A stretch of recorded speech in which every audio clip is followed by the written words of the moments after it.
Amen.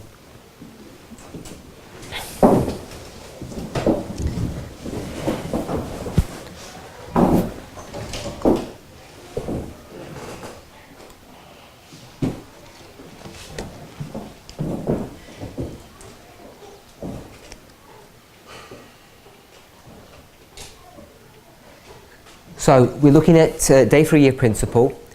This is the methodology that Miller is going to be using.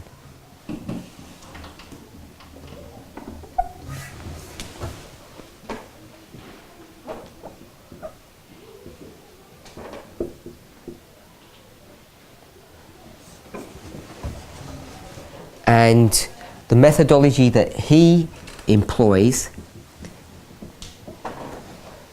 by definition has to be the same methodology that Litch is going to employ in order for Litch to be able to verify that this methodology is indeed correct. So he too will use 1 day equals 1 year.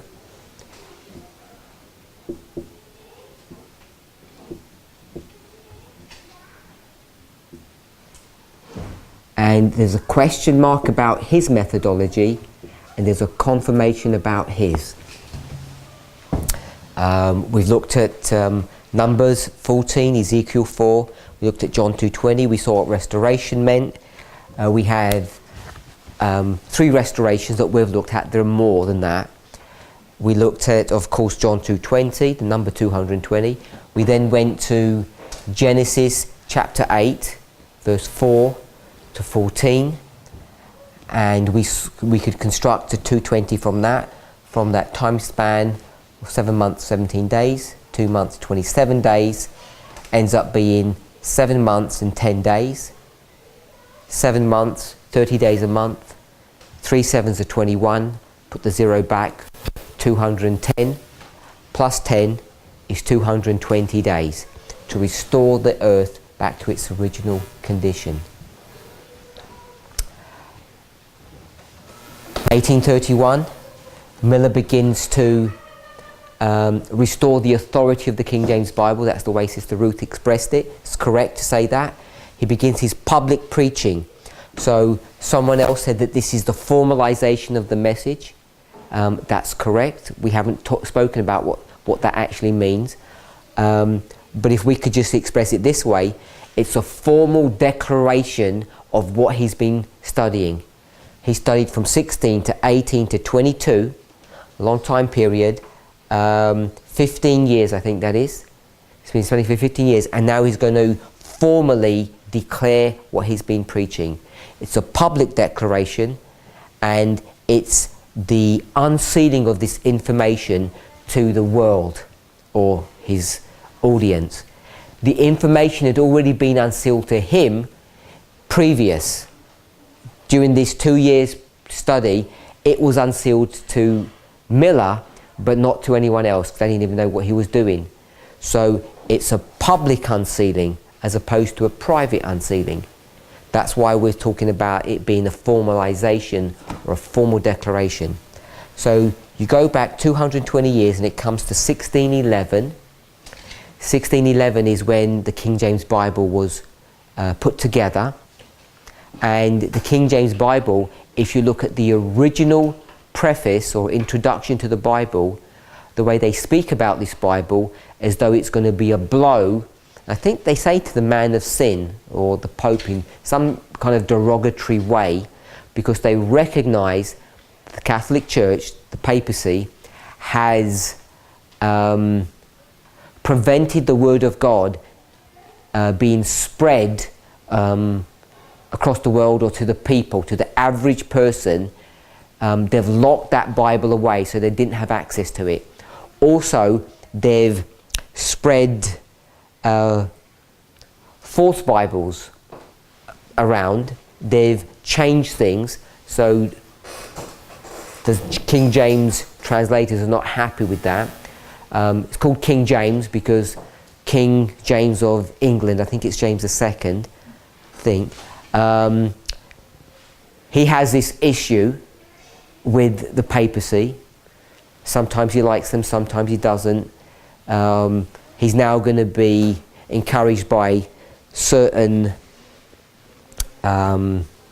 people in his government who are going to encourage him to produce this document. It was only a few years before. I think he was killing people for doing such activities, but now he's come over to this side. He allows it to happen. Separate to all of that, this is actually Tyndale's Bible, the vast majority of it, but they're going to check and make sure everything's good. It's a formal declaration, and it goes public, it's official, and it really is the unsealing of the word. The people who produced this Bible recognize that without ever understanding any of what we're doing. They recognized what they were doing was something important, something significant, something unique in the annals of history. When we say history, we mean Christendom history. Something unique had just happened. And I don't know why, but this Bible seemed to eclipse Luther's Bible, the German translation.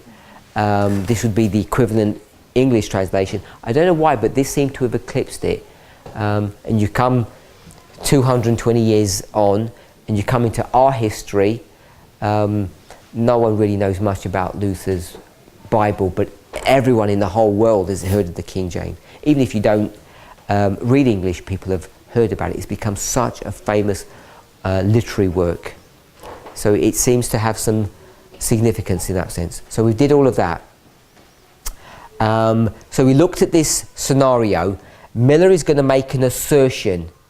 And what do people say? Sister Catherine, what do people say when he makes his assertion? Christ is about to return in 1843. It's not 25 years any longer, it's a lot less. What do people say? Yeah, are you sure? Maybe it's right, maybe it's wrong. We'll wait and see. What's the problem with waiting and seeing, Brother David? The problem with waiting and seeing if the assertion is correct or wrong. Yeah. Yes. Is there a problem? Well, the first thing is, if I say, I'm not sure if I believe you, I'll wait and see. First of all, am I actually waiting and am I actually seeing? No. I don't actually believe what's happening. So it's not like me saying, if I was a child and my mum said, your daddy's coming home at 7 o'clock and it's from 6 o'clock. I keep looking out the window and saying, oh, he's nearly here. I'm waiting. And she says, no, you need to go to bed because he's going to get a bit late. I won't go to sleep because I'm waiting. I'll stay awake. These people are saying, well, he might not even come today. Who can tell? Right. So it's not really watching and waiting, is it? In the biblical sense, because when you said, well, that sounds good, because you know there are Bible texts that say watch and wait. But these people are not really watching and waiting. They're actually not sure that they even believe him. So my mum said, oh, he's coming definitely tonight. And I'm thinking, maybe you're not going to come tonight. Who can tell? So if they take that position, how does the Bible describe those kinds of people? Because it doesn't say they were watching and waiting. Because if you're watching and waiting, what would you know? Sorry? The time. You'd know the time, you'd know the day and the hour. The Bible says if you watch and wait, if you stayed awake, you would know when the person came. Right. But if you don't know, what's going to happen? It's going to come like a thief. And do what? And steal. And steal everything you've got. He's going to ravish your home. So these people who are saying, well, watch and wait, they're not really watching and waiting. They're falling asleep, not keeping a guard. So when the thief comes, he's going to come for destruction. So you can't watch and wait.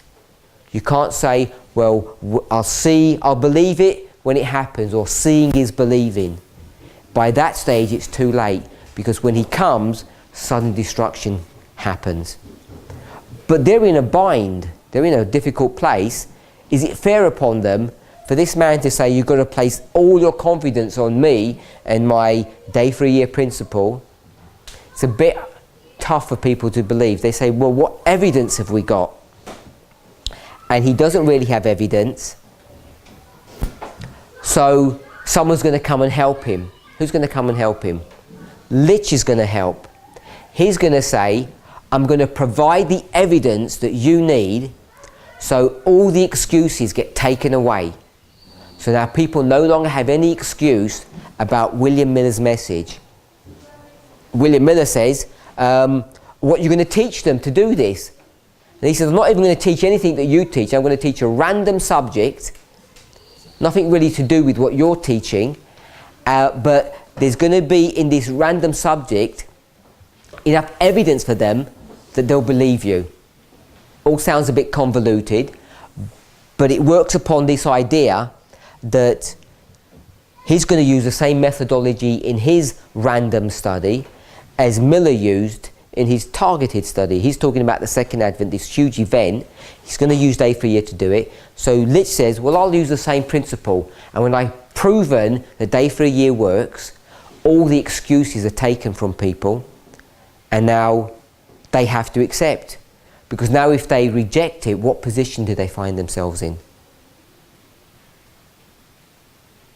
Brother James?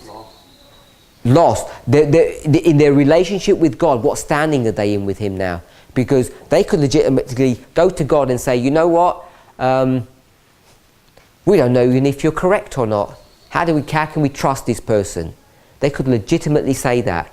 But now when Lich comes and he says it's proven, how do they stand before God now? Lost. They're not quite lost yet. After Lich.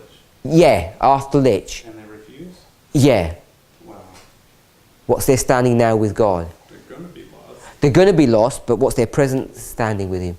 What's their relationship? Because before they could say, we don't know. They can't say that they know. So now if they say, we're not going to believe, now It's worse. it's worse. If it's not rebellion, it's bordering on rebellion. Because Miller has now been established or verified by Lich as being, if we can call him a prophet or someone who understands his Bible correctly. He spoke as one having authority, we could say, if we could use that kind of a narrative, just like Jesus did. No one knows who Jesus is, whether he's the Messiah or not, but they do know when he speaks with authority. And now Miller has his authority established by Lich. Well, you could argue that Jesus had his authority established by John. Perhaps we can make that argument. So now he's established. Now if you say, I'm not going to believe him, you don't stand in the same position before God now. Now you stand in, I'm going to suggest rebellion. That you have enough evidence that this man is God's spokesman, his agent, his ambassador. If you don't listen now, you've got no justification not to listen. So you're changing, your position before God changes. So this is why if they say now, well, we're not sure, by the time you get to the date, 18, or the event, now the house is going to be left to them desolate, they're going to be swept away. We're okay with that dynamic? So the people who didn't believe Lich's prediction before August 11th, 1840? No, after. After. Yeah, because before, it's the same situation as Miller. So you were referring to Miller, October 22nd, when you said he would come and sweep the house away. Yes, well, I'm identifying 43, because it said 43 or 44, yes. So Miller says, Christ is coming here. And here you say, well, I don't know if it's true or not. So what can God do? You've got a legitimate excuse. So he says, okay, I hear what you're saying to me. I'll give you further evidence. So he sends Lich, and Lich is going to give them the evidence that they need. It's not the proof that this is correct, because he can't prove it's correct, because it hasn't happened. So what he's going to do is prove something else is correct. And the only way you can prove it, even the Bible says, if it comes to pass. If the prediction actually comes to pass, then you know it's true. There's no way of knowing it's true before that. Before that, it's just faith. And we can't work on faith, really. You might argue against that, but then would go into a technical definition of what faith is, and I would be saying, this is not faith, this modelling is not faith. Faith is a very precise doctrine, and most of the time people don't understand what faith is. We use it in a kind of a lax or a loose way. We just say this nebulous idea that we need to have faith. And if I say, well, I don't believe you, so you don't have a lot of faith. So I'm not going to tackle the subject of faith, but what I am saying is we need evidence, we don't need faith. Faith will not help you in this situation. So the evidence that they're going to have is here, literally saying, I'm making a prediction, and they say, yeah, of course you do, because you're one of those Millerite disciple people. You're always making these predictions. But in 1840, which is not when Christ is coming back, nothing to do with that, some random study, he proves that his methodology is correct. Everyone can see it. So now, Miller can come back and say, I told you my method works. Now what are you arguing about? And if people say, well, we still don't believe, now they're in rebellion. So once Litch proves this, then you have to have faith that Miller is correct. But that faith is the genuine, true definition of faith. It's not faith in the way we normally use faith. Because faith is evidence-based. Faith is not just, I'm not saying that the Bible is not true, but when we say faith is believing in something that you haven't seen, it's not a proper definition of faith, the way we quote it or the way we paraphrase it or conceptualize it. Faith is not that. You can't expect people to have faith in Miller, believe in something that they haven't seen. It's not fair and it's not right, and they're justified. But by the time you come to Litch and you get to 1840, what has happened? Excuses is taken away. You have proof now. You have evidence. So you have evidence here. And once you've got this evidence, now afterwards, from 40 to 43, now you can have or exercise proper faith. Faith is believing in something ahead of you that you cannot see, based upon what, Sister Catherine?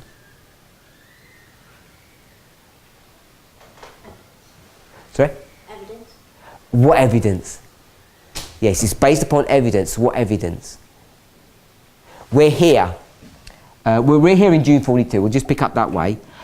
I'm saying faith is believing this event is going to happen. And it's based upon what? You said evidence. What evidence is there in June 42? Where is the evidence that Miller is correct? No? Brother David, where's the evidence that Miller's correct? The evidence was from the study that Litch did. Just give us the date, Okay. the evidence. Sorry, the Bible, not the Bible verse, the day. Sorry, come again, the day? Yeah, when everything got proven to be correct. Oh, August 1, 1840. Not one. Well, he made a prediction 10 days later, but it's August 1. August 1, he's making a prediction. How do you know he's right? Oh, I see what you're saying. Yeah, that's true. No evidence. Yeah, August 11. So here it is, Sister Catherine. This was the evidence. The evidence is where? In front or behind? The evidence is behind you. So from 40 onwards, you can exercise true faith. The biblical definition of faith is believing something in the future. You project into the future based upon what? Evidence in the past. If you haven't had an experience with God in the past, you cannot have faith. Biblical faith is not just believing in something in the future where there's no evidence of that. It's not true faith. So before 40, this history, people could not have faith. Miller could, because what does Miller have? He has evidence in the past, and the past is his own personal Bible study. That was enough for him. He was 100% sure his calculations were correct. What's his evidence if we want to... I think we could do this. Maybe I don't know if it's going to be a guess. What was his evidence? What's his past reference point? We might have different answers to it, so I'm happy with different answers. Miller's here. He's going to project in the future, but for him to have faith in the future, he has to do what? Not faith in the past. He has to have evidence in the past. What's his evidence that's in the past?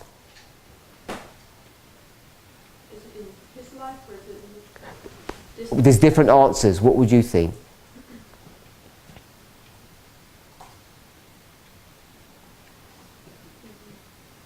If you're going to go with his life, he said, 3 years ago I had a warm fuzzy feeling. So his life is if you start going to his life, it's dodgy. It's risky to start going back to his life. So where's he going to go? Bible history? Can you give us a reference point?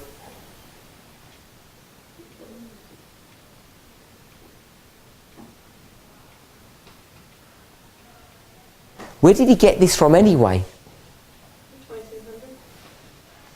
So what's his evidence? 70 weeks? Or Yeah? other prophecy fulfilled? We go with the 70 weeks.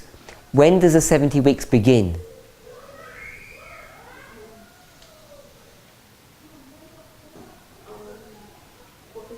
457. So as I say, we could have different answers. You could have 27, 31, 34, the history of Christ, or you go back to the beginning of that, 457. His evidence is right back. Now his evidence isn't something that he saw or he experienced. His evidence is in a book that's in a library, and it's good enough for him. So he's got the evidence in the past, so he stands here and he can project by faith into the future. Brother James. I was going to say, wouldn't 1798 be one of the strongest witnesses for him? And that's in his life. I mean, the whole thing is in the Bible. It didn't start in his life, but it ended and it was clear. You know, that should be really Yeah, so as I say, there's different answers we could have, but we have to know it's in the past. We can go to 1798, the time of the end. Any one of those dates. The only reason I went to 457 is because he makes the assertion that when he did his studies, he had the commencement date for 3 prophecies, which are all given on this chart. 677, 457, so if you just followed this line all the way down, 508. So I would have gone for 508, 457, 677. These were the evidences that brought him all the way to 1843. I don't want to be dogmatic about that, but the principle is there. His evidence was locked into his Bible studies. Other people's evidence, his audience, his congregation, where's their evidence found? Not in the Bible, it's found where? In real life. In real life, in the newspapers, in Google, on the TV. That's where their evidence is found. They didn't go to the Bible or anything. Obviously they compare the Bible with the world, I don't mean it that way, but he didn't experience any of these. These are just straight theological studies. But it's the same principle. He knows that this is going to happen based upon evidence in the past. Evidence that touches him, that he feels, that he knows is rock solid. You okay with that? So that's what Lich does for the movement. It's extremely significant. So then we said, well, I said, this scenario looks very similar to a kind of scenario that we're in today. So there's a prediction, you're not sure it's going to be true, so you need to have some proof that it's really sound. So I said, what's the scenario? And Sister Rachel said, raffia. So here is this assertion that raffia is true. The question is, how do we know raffia is true? What evidence have we got? So we want to follow a kind of similar principle that we've got here. and it's over to Brother James. Have you any thoughts? An answer, maybe? Yeah. So, if we want to prove something, we want to follow the same rules that are already been applied. So instead of just saying raphia, I would put raphia and panium, because they were come about at the same time in the same set of verses, Daniel 11, 11 to 15.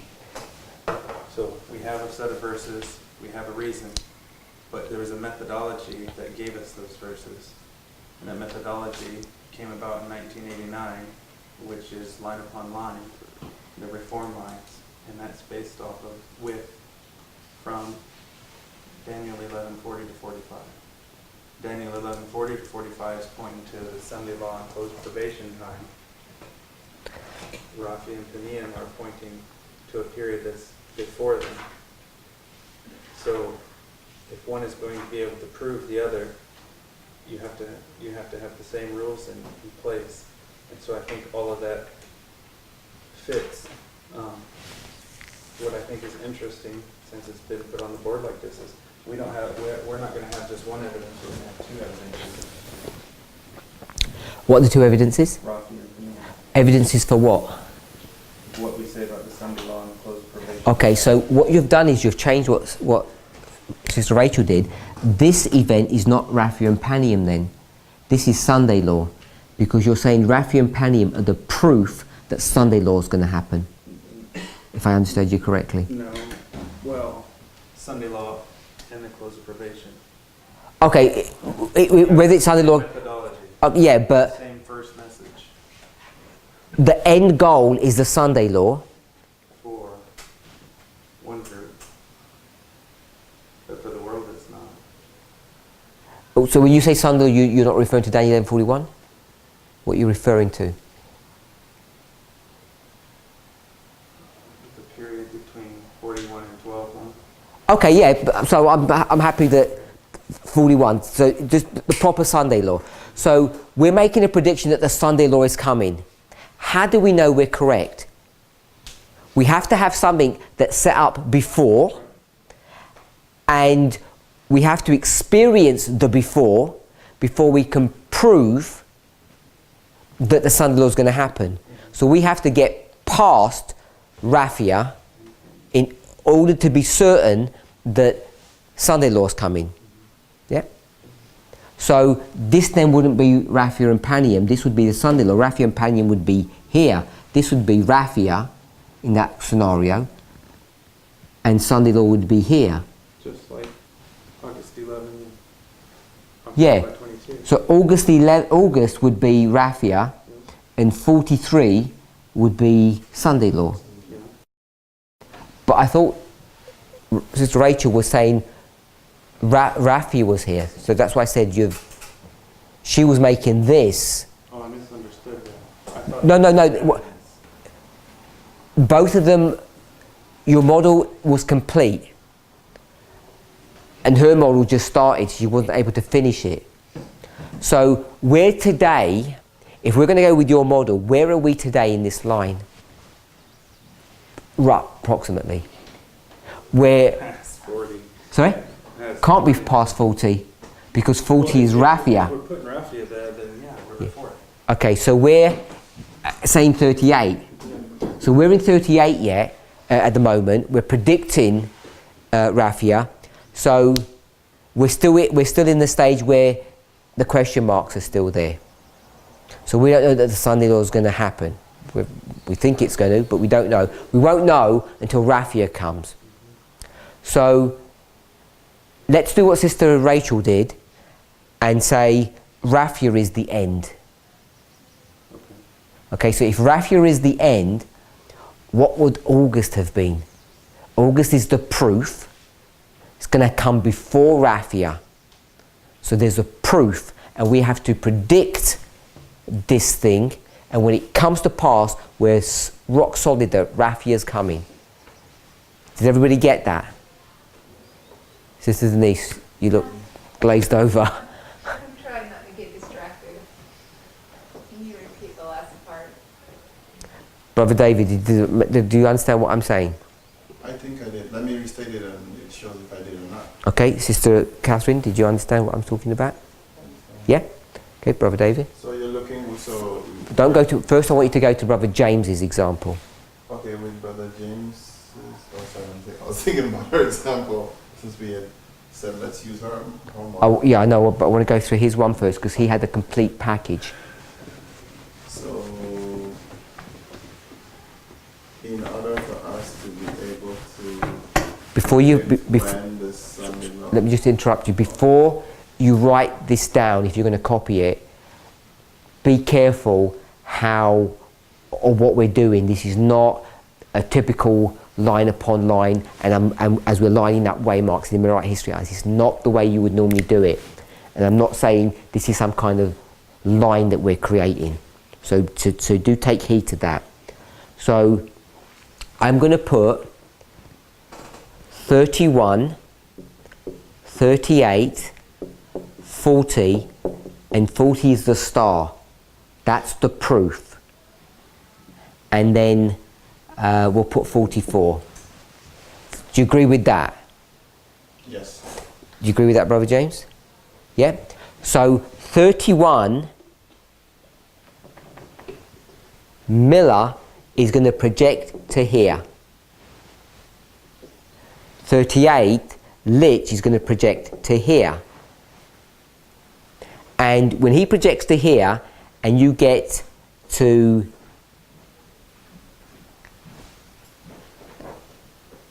this point in your history, the proof has already happened. So once you get to this point, which is the proof, then you know that this is correct. Does everybody get that scenario? That's what we've done here. Yes? So I want you to go with Brother James's answer, and you plug in these for us. Okay.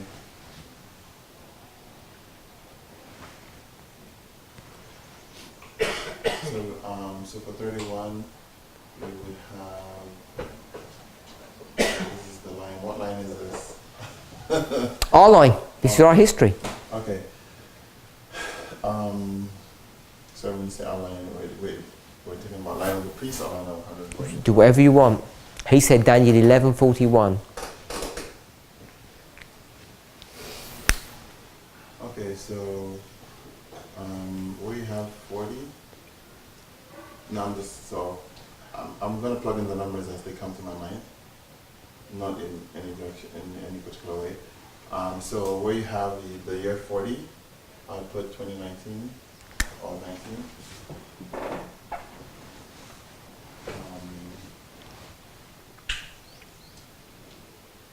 Where you have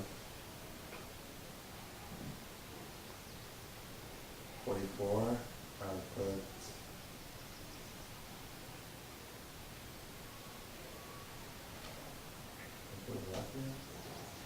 So that's Raphia. You said 2019. Sorry, I'll put Penium. Panim? No. That's not what he said, by the way. Okay. Can you repeat what? No. Can you go with it?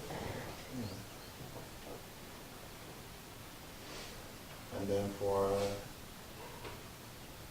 Let me ask you a question. okay. Back here, are you predicting Paneum? No, predict in 31. Wherever that is, way back here in history, are you predicting Paneum? No, predicting Sunday. So why do you want to make that Paneum?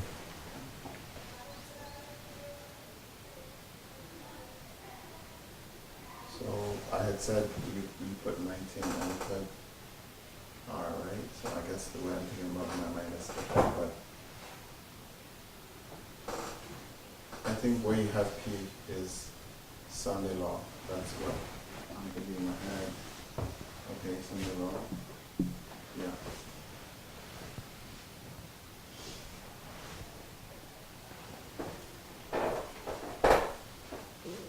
But isn't I thought Raphael and then Parminder and then okay, so For 31, I will put,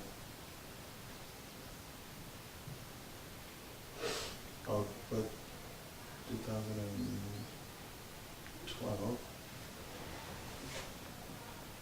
And for 38, I'll put 14, I'm not sure. Yeah, I'll put 2014. So we started predicting the Sunday law in 2012. What were we doing in 2011? 10, 9, 8. We were doing that. So why you put 12 then? I think that's what it was unsealed. Probably. In 2012, here, 31, there's a formal public declaration that the Sunday law is coming. We never did that before 2012.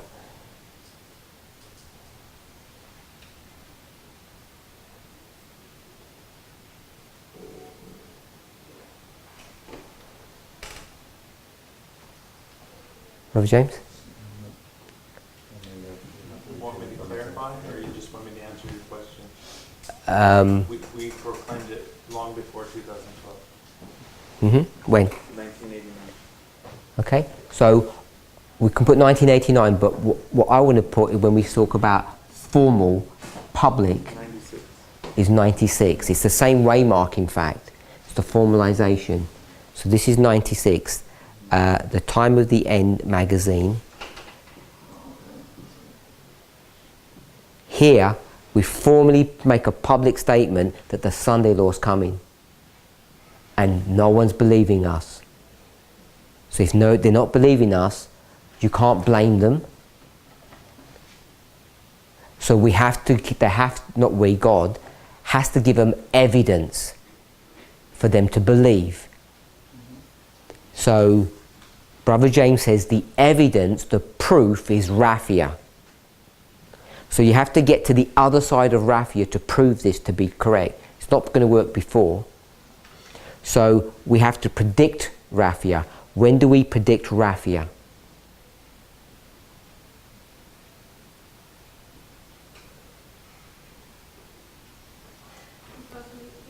Okay, so you've got two options now, because if we're talking about dates, it's 2018.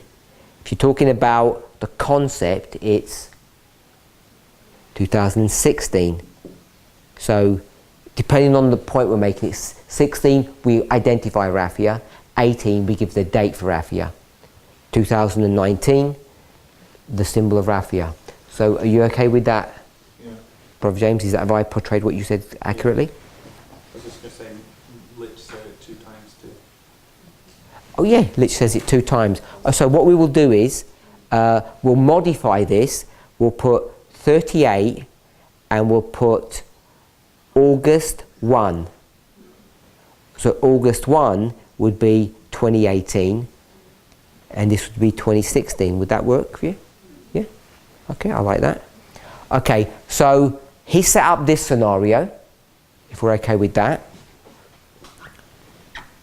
Sister Rachel said,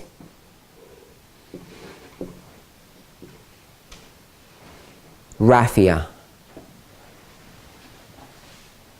So we're going to predict Raphia. So now how do we go about doing this? Or can we go about doing this? What's the proof that Raphia is going to work? That's actually true.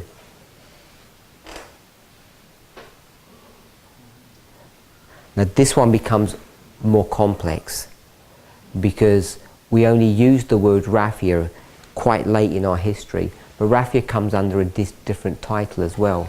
What is Raphia? Midnight. So I'll put midnight, midnight cry. So as soon as you start getting into that territory, you can begin to pull this back. So what's the proof that Raphia is going to actually be fulfilled? That it's really going to be true, that 2019 works. What proves that to be true?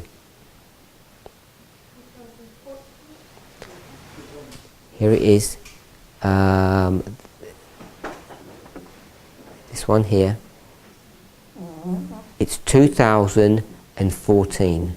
So that's the proof. When are we predicting 2014? 2012. So where are we? We're here. And has 2014 been proven to be true? So we've proven it to be true. Lich has done his work. So we're on this side of history, and now we've got no excuse not to believe that Rafi is coming in. This is for us, not for the world. Yep, Rafi is not for the world. Rafi is for the priests.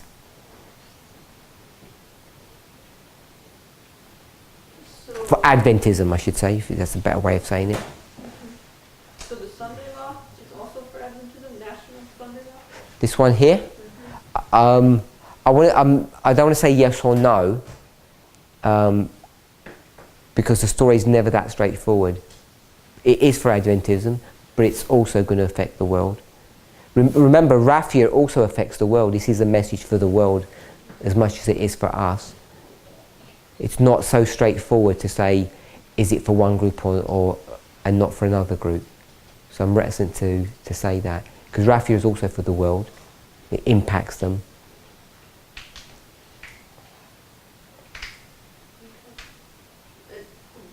To me, it seems like kind of hidden within our experience, and doesn't seem as world blowing as August 11th, 1840. But I don't understand everything that will happen on Rafi and what the world will see. Well, mind or world-shattering things have already begun to happen. The evidence for us would be the evidence for them. They've already seen the evidence in 2014. In 2014, when we start thinking about it, is Trump and the apparatus that got set up for him to become president.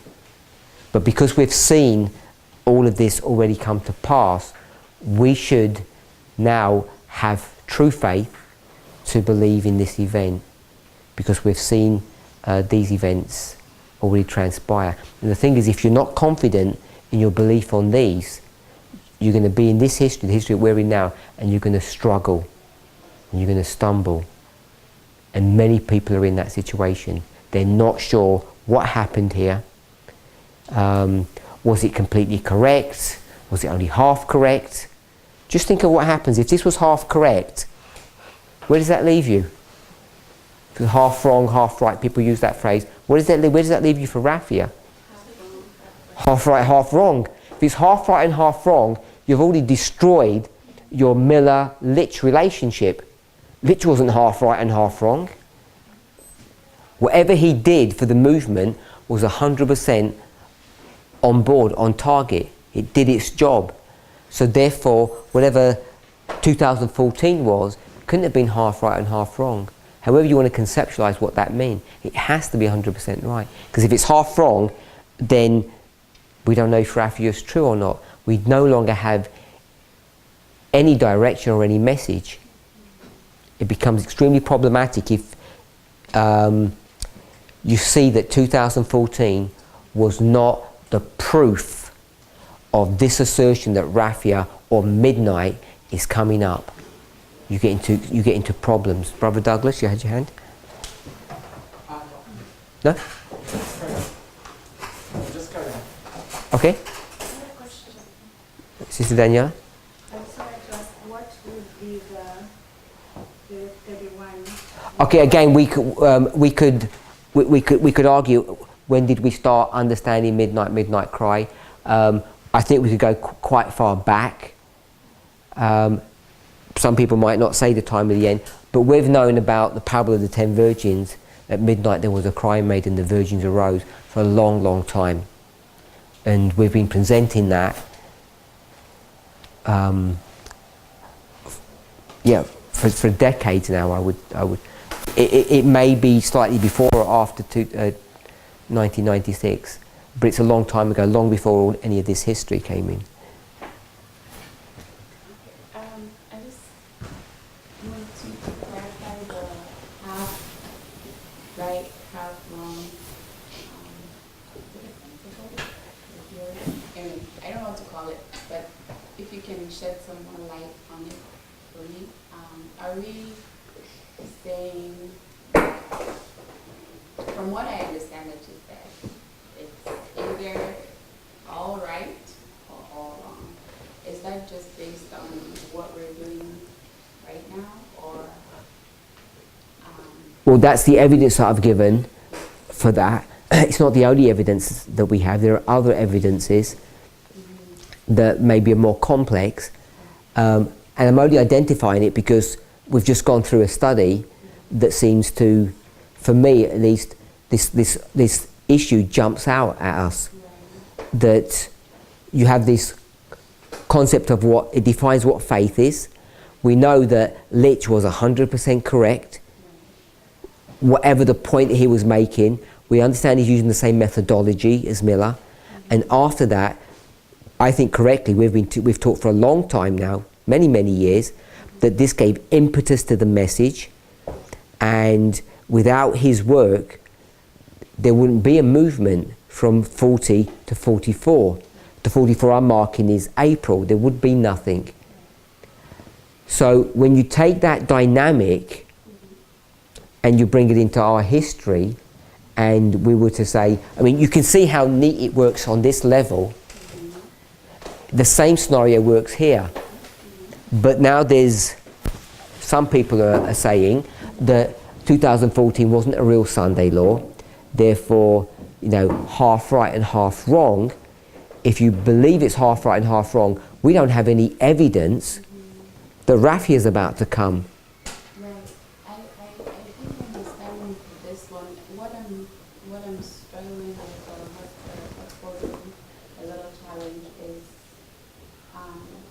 reconciling what happened in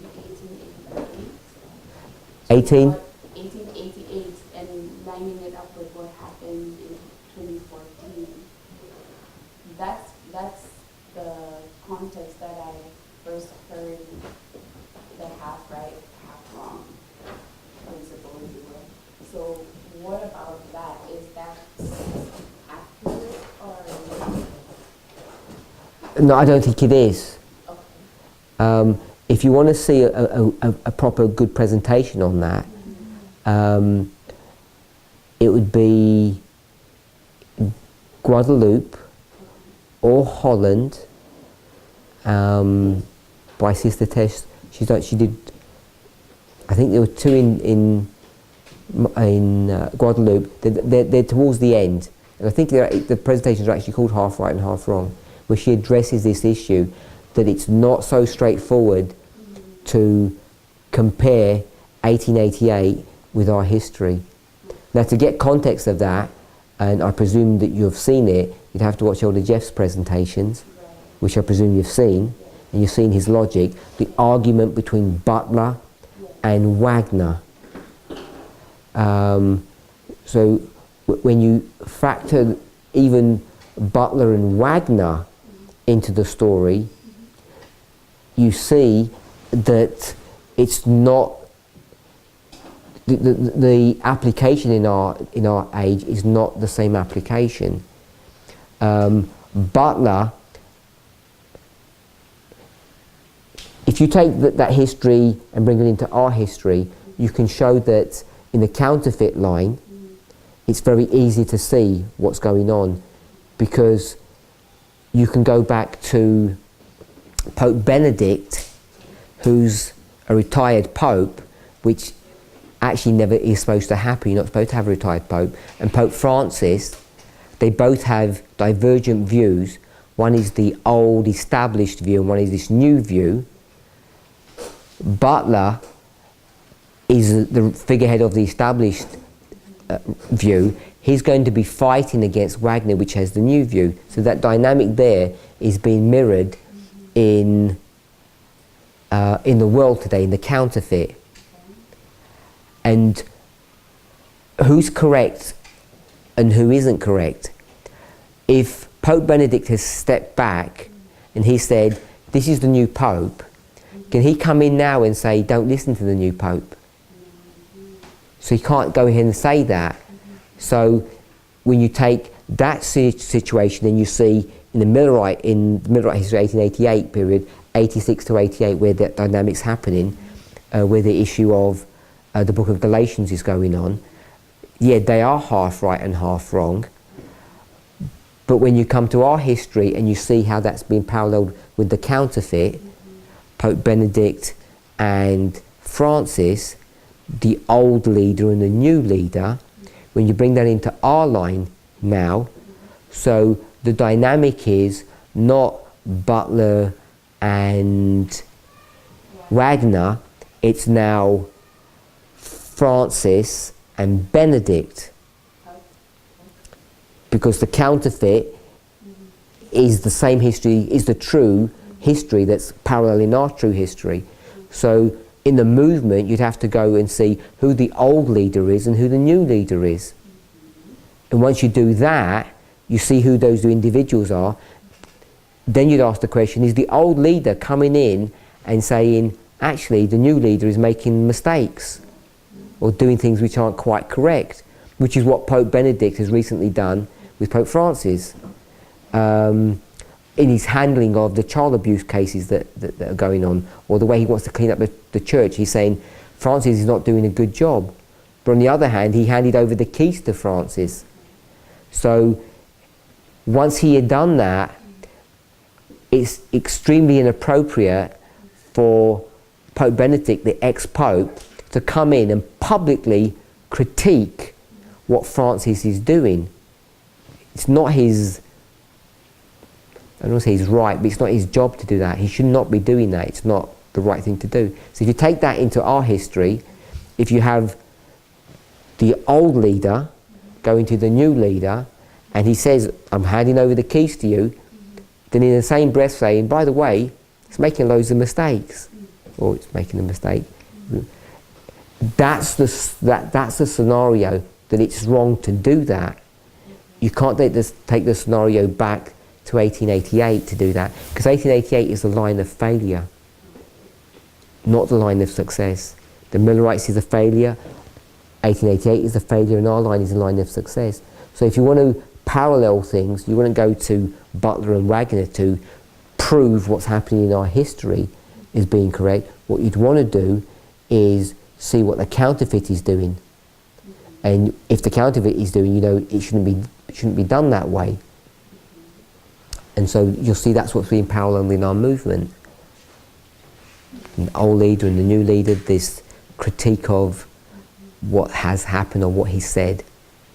Doesn't necessarily does it have to be a current issue? Like, okay, so in the counterfeit, Benedict is talking about the abuse. The years that the counterfeit works don't line up exactly with our years. They're out of sync. Right. But like as far as topics, okay, so what I'm asking. So it's the principle that one leader, the old one, critiques the new. Does it matter what they're critiquing? No. It doesn't matter, just the fact that they're critiquing. Okay. I mean, I haven't done any research in the two subject issues, because the subject issue that we're dealing with is the Sunday law in 2014, and the subject they're dealing with is basically child abuse, I think. So I want us to think about of another thing. If this half right, half wrong, I'm sure some people here don't even know what we're talking about, so I apologise, is the correct way of approaching it, because you say you got the date wrong, right, but you got the event wrong. When we go back into other waymarks in our history, have we been half right and half wrong there? And were we half right and half wrong about 9/11? And now that we're studying parable teaching, it would have to apply to every You'd end up saying everything's been half right and half wrong, and if you're going to go down that road, what confidence have you got in anything we've been doing? To take away that pin of 2014, he's doing what Ellen White says we shouldn't. If you take a pin or a peg out, she says, the whole thing collapses. And I think it's far more serious than we recognise. It's not a matter of attacking people or hurting their feelings or whatever, or accusing. If you pull 2014 out, because it's half right and half wrong, what else do you pull out? Because what have we said about 9/11? Were we 100% correct on that, or have we been half right and half wrong? We've got clear evidence that not everything was correct on that. So when we start doing that, you pull 9/11 from under someone's feet, we don't have a movement left, basically.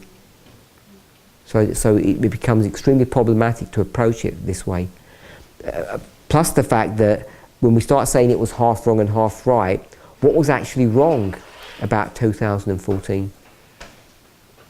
To say that it wasn't Daniel 11 verse 41, how could anyone have, before the event, even said, oh, a Sunday law's coming, but it's not 11:41, it's some other Sunday law. And the first thing people are going to say is, what Sunday law? And they're going to say, well, the Sunday law for the priests. And there are no such things as priests. So it would have been impossible to give that study, because you'd be giving a study ahead of yourself. You can't talk about a Sunday law for a group of people that you have no understanding that they even exist, because that's going to come into the future.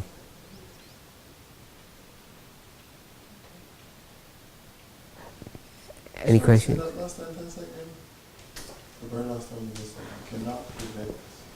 You can't say 12, there's going to be a Sunday law, and that Sunday law is a Sunday law for the priests, because God has not revealed the priesthood to us. So we've got to ask ourselves the question, why don't we know about priests back in 2012?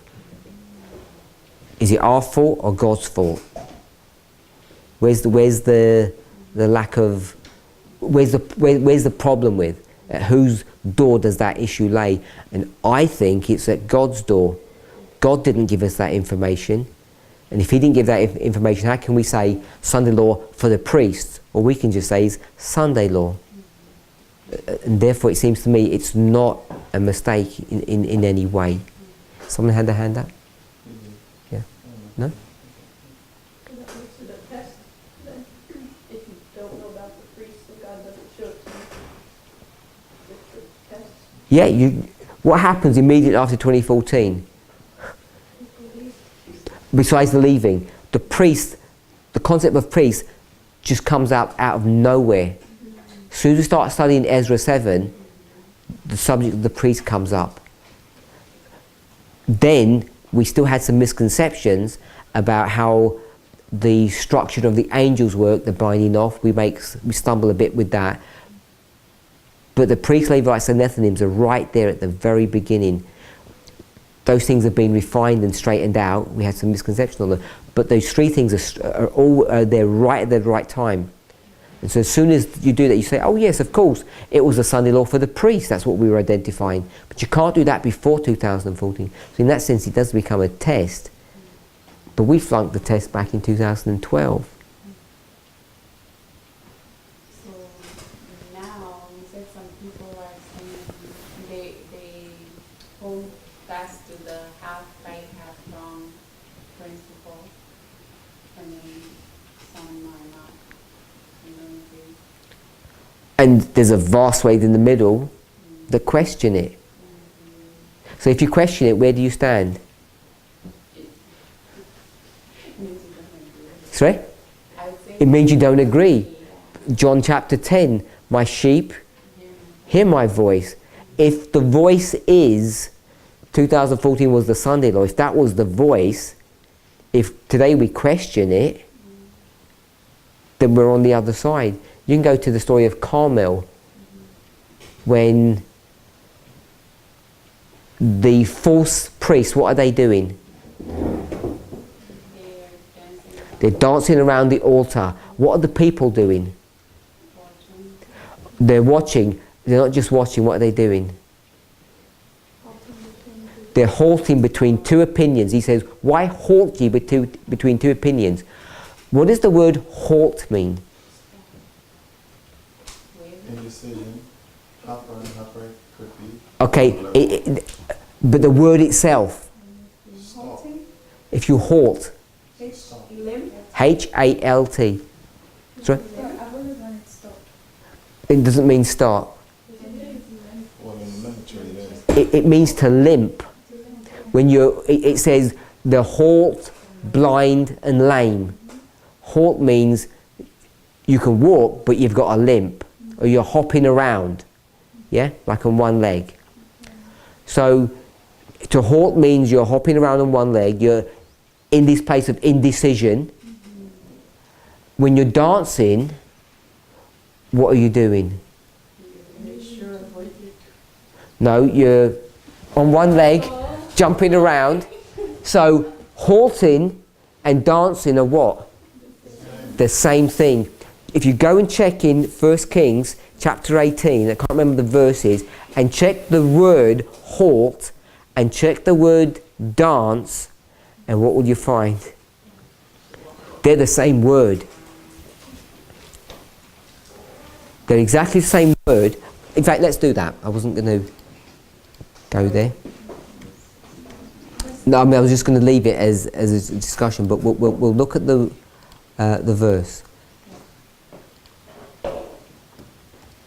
1 Kings 18. 1821. Yeah, 1 Kings 18:21.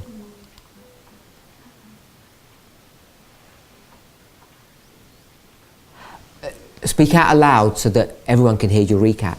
Oh, So everyone can hear your recap. No, seriously, because if you're recapping for her, other people would benefit from that. So go ahead, don't feel worried.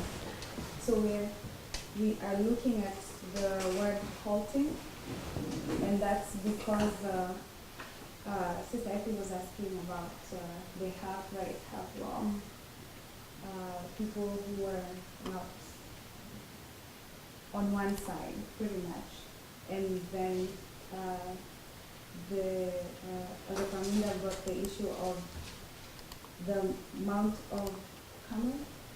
Yes, and there was the priest, the false priests who were dancing around the. Is it fire? Yes, yes, the altar, and there were, and then he mentioned there was also the people other than the priests who are also. Halting. The priests were halting. No, the priests are not halting, the priests are dancing, And the then people are halting. So now we're looking at the word halting because he says that they have the same meaning, halting and dancing. So we're in 1 Kings 18:21, and he says, how long halt ye between two opinions? Halt means to pass over, or to spring over, or to skip. Or, so like if you've got a deer that springs, or it means to limp, be lame. If we're okay with that, it's a primitive root. That was Brown Diver Briggs. I don't know if anybody's got Strongs. To halt, to skip over or spare, by implication, to hesitate, also literally to limp, to dance, halt. Okay, so if it says to skip, like a skip and a hop, it would be like leaping or jumping, yeah? So that's where you get that dancing for. So when it can be something that shows damage to the way you're moving around, or something that shows vigor and strength. Like a deer would halt because it leaps. So this leaping is obviously this limping around. They don't know what they're doing. They're not straight on their issue. But if you go to verse 26, 18:26, go to the end of the verse. But there was no voice, nor any that answered, and they leaped upon the altar which was made. And if you look at the word leaped, it's the same word, 6452, H6452. So they're leaping, and the people's halting are the same thing. So this introduces another concept, proof texting. We've just proof text. Now you can't proof text from lame from halt to leap. I don't think you'd make that connection. So now we're proof texting in what language? We're proof texting in the Hebrew. So we're taking the Hebrew word and proof texting that. And most people are not familiar with that. They don't even know you can do that. So now there's another exercise, another evidence that you can proof text in the Hebrew language, or in Greek, of course. And so that's an important idea to know, a useful tool to have in your bag so that you can take out. If you're not going anywhere, you say, well, let me look at the Hebrew word, H6452. You say, let me proof text that. Maybe that can open up some avenues. And in this particular case, it does. It shows you that what the priests are doing, the people are doing. So they're not in between, it's not benign. Then you can bring John 10 in, my sheep hear my voice. Because Elijah's saying, how come you don't hear God's voice? What's wrong with you? It's a lot worse than the situation, than the natural story would portray. So when you come into the spiritual, you begin to see some serious issues here. The whole world does what? Wanders after the beast. All of these people are fascinated with these people who are dancing around. Elijah's just standing there and he does not look impressive. This dancing is not some crazed maneuvers.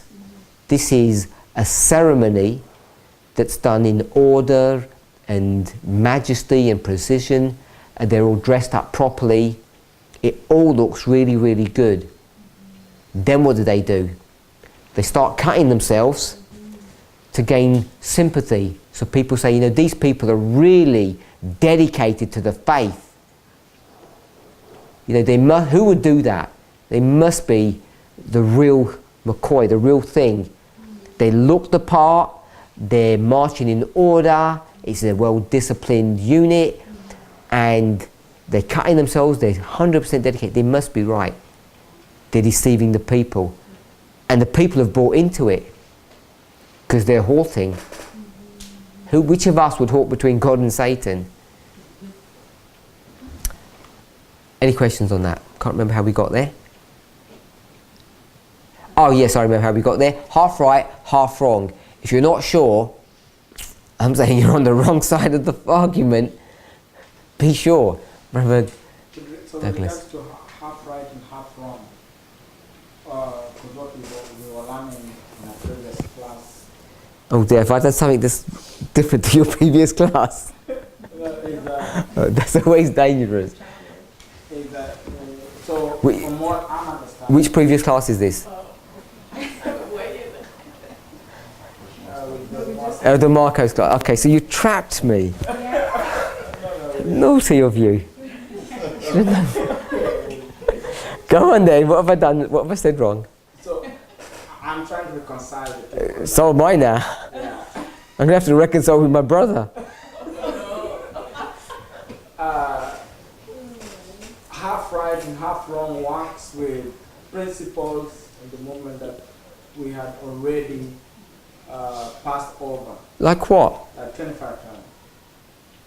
We weren't half right and half wrong. I understand. Like in the sense of with parable teaching, we have to take into account that Miller came to the correct application.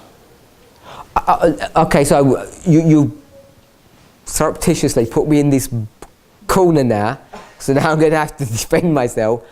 I'm saying quite straight, this movement doesn't do half things wrong and right. If you do, you should be scared. If we were half wrong and half right about 25-20, and then 9-11, the 96, then you're going to be forced to say, we're half right and half wrong about Daniel 11, 40-45. And my question to you is, what are you doing here? I might have stated it wrongly. I don't know, because I wasn't in the class, but I can only say it from my perspective. From 1989 onward, this movement has not been half right and half wrong. And when we say 25-20 was duration, Leviticus 26, I don't know if that's come up or you know those arguments, and I'm saying It's not, it never was, we should never have done that. It's intensity. That is not half right and half wrong. That's not the definition of being half right and half wrong. So, yeah, I might have stated it wrong. Like the way that Marco was telling us that going forward we might have to change the way we teach it. Yeah. Which is basically what you're saying.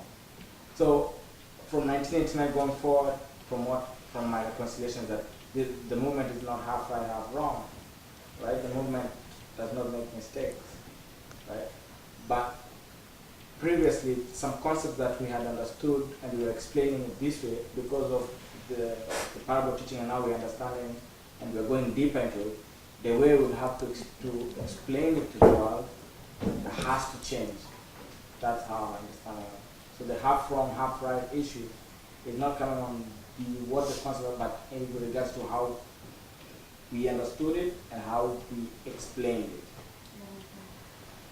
Do you agree? 9/11, 25/20, the longest and the last prophecy. We've pretty much explained them incorrectly. I don't believe that's the definition of half right and half wrong.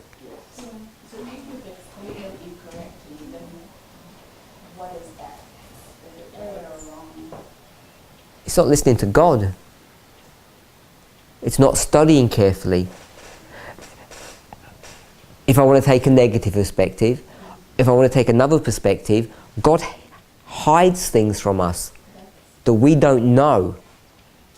He didn't hide intensity or duration, but He hides other things, things that are beyond us, and that when we get to a certain maturity and He shows us things, we should be on board on those things, and often we're not. We struggle with coming into a new dispensation when we start re-examining things and we say we want to hold on to the old way of looking at that. So I concur with what you just said.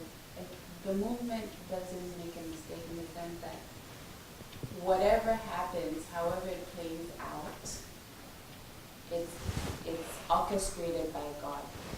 Right? And even when it may look like we were half right, half wrong, there's nothing such as that, because, like you said, as we move along, God opens up things. And what we may not have seen back then, as it's opening up, we have to have a teachable spirit and like receive whatever He's opening up and just keep moving on. Is that what you're saying? That's what I believe. Like, that's what I'm thinking. So in that sense, I don't believe that we were half right. Our teaching on 9/11 is that the angel of Revelation 18, the second angel, came down in our history. It arrived. Now either we're half wrong or half right on that, or we're 100% right on it or 100% wrong. We need to make a decision what it is on that history. The way we explained it today, a strong way of saying that, I think we were shoddy in our workmanship. We never did a good job. If I wanted to be generous, I'd say God was in a hard place. What can He do? He's got limited resources, so He goes and makes the best of a bad deal. And we go to certain passages, we make certain explanations, we get to the right answer. I don't see any mistake there. If you speak to the people who are leaving the movement, like now and yesterday and last year, nearly every single one of them, in some shape or form, is rejecting 9/11. They're going to say there's mistakes there. They go to the half right, half wrong. Even if they don't say it's half right and half wrong, that's where they're going, that they're saying there are mistakes in 9/11. If you say we're making mistakes now, you will have to go back, if you're intellectually honest, and say we made mistakes back at 9/11. Because you have to justify how we're so wrong now. Because if we're so wrong, we were wrong in a serious way back before. When you say wrong, are we talking about the conclusion or the methodology? You can't separate the two. whatever we said about 9/11, it was not correct. Now, we said some things that we had misconceptions about 9/11, but it doesn't mean what we spoke about 9/11 was half right and half wrong. 9/11, the second angel's message came down, period. We can start talking about some details of that. Now, if you want to start saying that the Republican horn broke at 9/11, is that correct or not? I don't think it is. People still teach that it is. People struggle when you say that it's not. So we can demonstrate that it's not. Will we half right and half wrong about that? I don't think that's a dynamic or a scenario of half right and half wrong. We said at 9/11, the second angel's message arrived. Second angel's message cried, Babylon is fallen, is fallen. That was 100% correct. If we don't understand what that means, that is not a definition of half right and half wrong. If we're saying we don't understand what that means we're half wrong, then when we say 2014, the Sunday law is here, and we say, oh, we didn't know what Sunday law it was, therefore that's definition of half wrong. When we go to 9/11 and we say the second angel came down and we don't understand what that means, then we say we were half wrong about that. If you're half wrong about 9/11, you're in serious trouble, because 9/11 cannot be separated from 96, 91, 89. And why can't we separate them? Because if you put them on an agricultural line, that's where you sow the seed. And you dare not sow any seeds unless you've prepared the field properly. So if you're not going to sow properly, it means you haven't prepared properly. So it goes back and back and everything unravels. You get into serious problems if you start... and I don't say that as an issue of defence of 2014. I'm saying if you attack 2014 because of a misconception of what half wrong and half right means, then that means when you say Angel Revelation 18 came down, what does that mean? He says Babylon is fallen. We say, well, that means the Republican horn fell. If you do that, you're in trouble. And therefore, if I say you are wrong about that, people say, oh, we were half right, but half wrong. So if you want to believe that, then you'd best go back to a conference church and not be here, because you've got nothing to hold on to, because you don't even know what 9/11 was anymore. It's lost its power for you. It's lost its significance. Because 9/11 was like 2014. It's the proof of something. 9/11 proves an event that's about to happen, because we could have done the same scenario as we've done here. It proves something. Let's pray.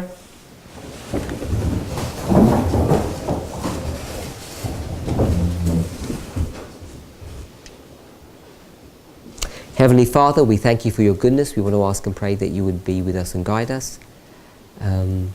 Help us each to have a close walk with our Lord and Saviour, that we might hear his voice speaking to us. Be with us and bless us for the rest of the day. We ask and pray in Jesus' name. Amen.